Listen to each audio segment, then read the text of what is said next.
Hello, I'm Ella from Ampetronic and Listen Technologies, and I'm here today to show you how to connect an Auri RX1 receiver to an Auracast Broadcast. First of all, you connect the headphones to the Auri RX1 receiver. Next step is to turn on your Auri receiver using the power button on the right-hand side. You want to hold the button for 1 second.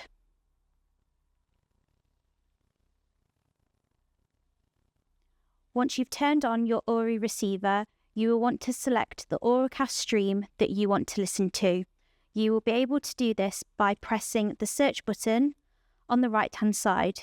You want to hold the button down for 3 seconds and it will then search for the available Auracast streams. Then you will be shown a list of the available Auracast streams you can listen to.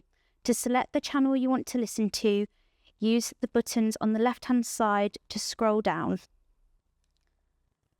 Once you've done that, you can select the stream you want to listen to. If you want to change the channel that you're listening to, again, click the search button on the right-hand side and use the 2 buttons on the left-hand side of the receiver to select the channel. Once you've found the channel, click the select button and you'll be able to listen to that Auracast stream.